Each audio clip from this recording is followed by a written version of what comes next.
Thank you very much for that very kind introduction, and thank you for asking me here today.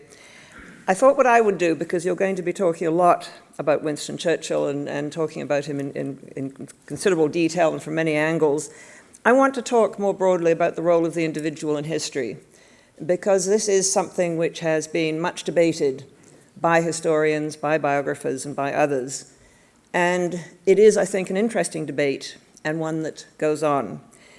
The trends in the historical profession in the 20th century were to downplay the importance of the individual, to look at the great currents and trends in the past, to look, for example, at economic forces, and of course I think we're all very much influenced by Karl Marx as we did that, to look at social forces, to use historical sociology to try and understand the attitudes of class, of nationalities, of genders, to look at the slow-moving changes which happen beneath the surface, often of history, to look at the impact of such things as changes in technology or changes in the ways in which we produce and consume goods or changes in communications.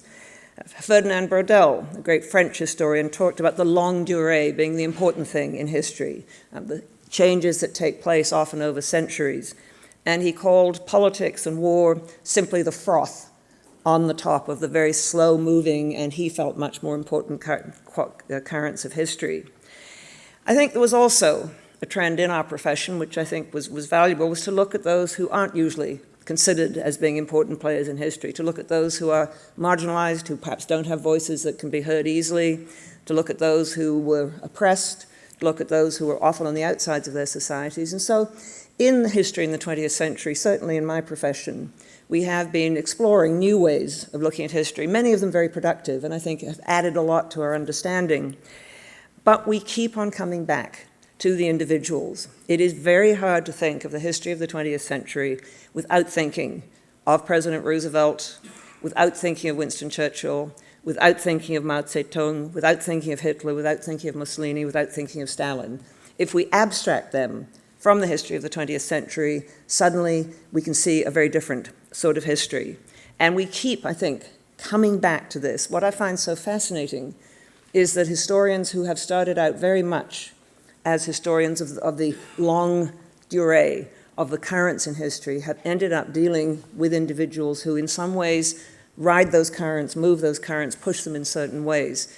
Ian Kershaw, who I think is a very great historian indeed, who has written what in my view is the very best biography of Hitler, a book that really I think stands above all others, although there are many good biographies of Hitler. Ian Kershaw started as a social historian, as someone who was looking at Nazi culture, German society, not looking at Hitler. But I think he found that he kept on coming back to the figure of Hitler. How did Hitler fit in to this society, and how did he somehow, in his one person, express the frustrations, the wishes, the dreams, the fears of that society? He found a wonderful phrase from a Nazi official who said, "We don't need the Führer to tell us what to do, we work towards him." But without that figure, without Hitler to be worked towards, I think the history of Nazi Germany would have been very different indeed. Stephen Kotkin has just written the first volume of what is going to be a major biography of Stalin. And he too started as a social historian looking at the history of one of those new industrial cities of the Soviet Union that was in fact set up by Stalin.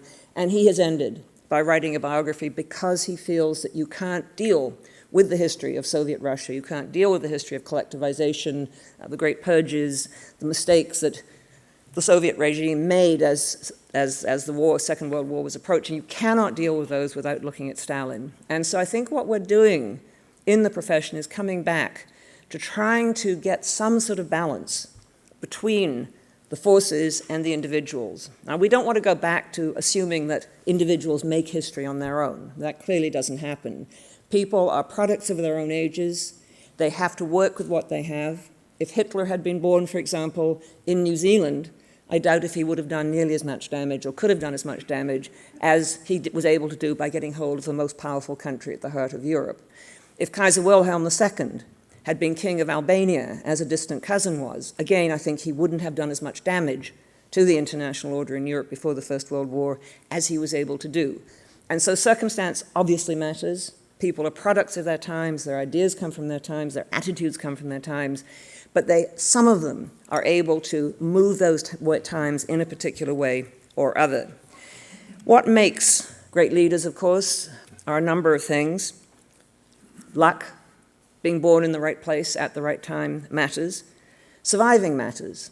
Stalin nearly died of appendicitis in the early 1920s. Hitler was badly wounded in the First World War. Churchill could have died in the South African War, could have died in the First World War, was knocked down by a car on Fifth Avenue in New York in the 1920s. And again, it was luck that he survived. Of course, it's important that such people have ambition. Of course, it's important that they have talents, but the time and the person have to come together. And I think when we think about Churchill, we think very much of that moment which Jonathan Dimbleby mentioned, May 1940, when it is hard to think what would have happened if it hadn't been Churchill who became Prime Minister. I think we can imagine a very different sort of history and a very different outcome to the events of that month, May and June 1940. Churchill was the person who expressed something that not everyone in Britain wanted, but enough people wanted. He expressed a determination to fight on. He himself felt that it was a terrific gamble. As he drove away from Buckingham Palace, he said to his bodyguard, "We may all be dead in a few months." He knew what he was risking, but he was prepared to risk it. And so we do, I think, appreciate perhaps more than we used to, just how important it is at particular moments that particular people be in positions of authority. I think in a curious way this has been borne in on us since September the 11th, 2001. I think you can argue, and I certainly would, that the decisions made to invade Iraq might not have been made if there had been a different person in the White House and a different person in Downing Street. I think it was almost inevitable that Allied forces would have gone into Afghanistan to attack the Taliban, but Iraq was a choice. And I think that choice depended very much on those who had the authority and the power to make those choices. And so I think we've come back, hopefully, to a rather more balanced view that the currents, the forces matter, but so too do the individuals. And so we now come to Churchill, and I think it is fair to say that without Churchill, the history of the late 20th century would have been very different. I think our problem with trying to understand Churchill is that we have too much information. We know so much about him. The books keep coming out. I mean, I'm just looking at random. I mean, there are books on Churchill's favorite recipes, books on Churchill's tailoring, books on Churchill in Canada. Now, as a Canadian, I don't mind that, but there are books on almost every aspect of Churchill's life. And of course, what we also have in the problem of dealing with Churchill is that he himself was very conscious of the historical record. He was a great historian himself, and he was very much aware that those who write the records can determine the reputation of people after death.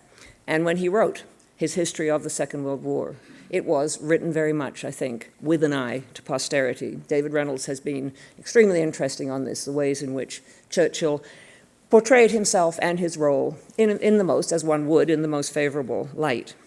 We also, I think, have the problem with Churchill. In some ways we have too much information, and in some ways we have too much reverence. There is a tendency sometimes, I think, to treat Churchill as if he was superhuman, with no faults whatsoever.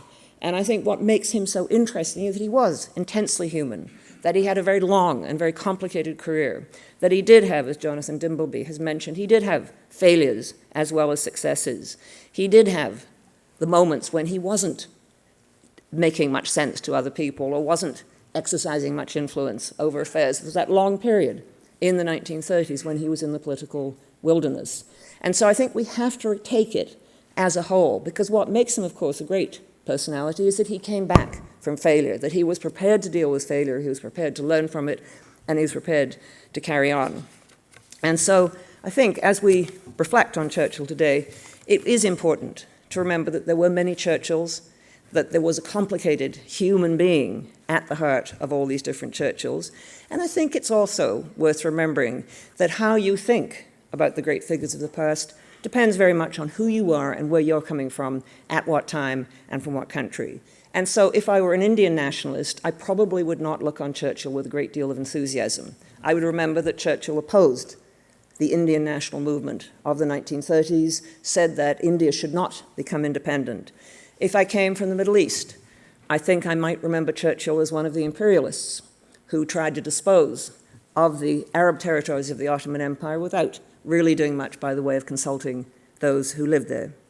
If I were British, I would, as most British people do, I think, have again a very different view of someone who represented a moment when Britain stood with its back to the wall, but I think also represented a moment when Britain really counted in the world. I think Churchill is seen by many, and I was reflecting on this watching the funeral. Churchill is seen as the last of the great British politicians of a great Britain, and I do think that's important. There's also, I think, a tremendous amount of veneration for Churchill in countries such as my own, Canada, and the United States. Again, I think we need to be careful not to allow our veneration to become adulation, unreflecting adulation. I don't think Churchill would have wanted that. As an historian, he would have wanted us to look at the figure in the round. What I think will be interesting, I won't be here to see it, but some of you may be, is what will happen to the Churchill we know. What will happen to that Churchill in the next 100 years? How will he be seen as the years continue to go by? I can't answer the question, but I think it's going to be an interesting one. Thank you.